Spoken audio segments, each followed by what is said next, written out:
અગત્યના સમાચાર મળી રહ્યા છે સુરત શહેરમાંથી।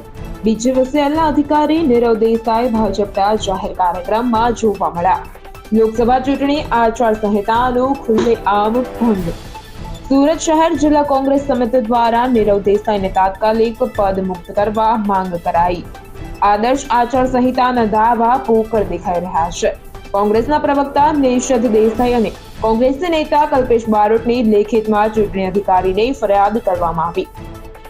નીરવ દેસાઈ ભાજપના કાર્યક્રમમાં આચારસંહિતા ભંગ કરતા ફોટોગ્રાફ પણ રજૂ કર્યા। સુરત કોંગ્રેસ દ્વારા આચારસંહિતાનો કડક અમલ કરી આવા અધિકારીઓને તાત્કાલિક પદ મુક્ત કરવા માટે માંગ કરી। મીડિયા કોર્ડિનેટર સુરત જિલ્લા કોંગ્રેસ સમિતિ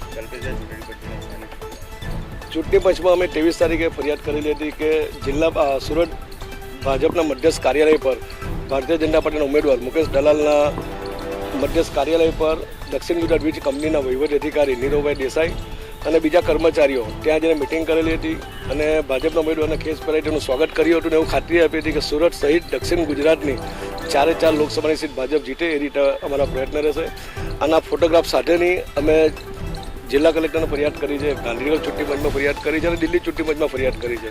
આજે 8 દિવસો સમય વીતવા છતાં પણ ચૂંટણી પંચ દ્વારા કોઈ કાર્યવાહી કરવામાં આવતી નથી। એટલે મારું સ્પષ્ટ માનવું છે કે ચૂંટણી પંચ પણ ભાજપના હિસાબે કામ કરતું એવું મને લાગે છે અને જે મેં ફોટોગ્રાફ્સ મૂક્યા છે, જે રજૂઆત કરી છે, એ પોઝ ભાજપના ઉમેદવાર મુકેશ દલાલની ફેસબુક પર એમને મૂકેલી હતી, જેના પુરાવા પણ અમે જિલ્લા ચૂંટણી કલેક્ટરને આપ્યા છે, છતાં પણ કોઈ કાર્યવાહી કરવામાં આવી નથી।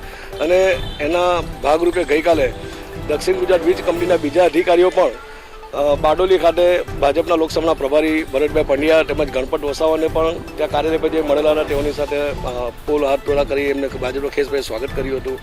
એટલે સરકારી કર્મચારીઓ પણ ભાજપના કાર્યકર્તા હોય એ રીતનું વર્તન કરે છે, જેની સામે અમારી ફરિયાદ છે। Nikhil Mishra, GTV news, Surat.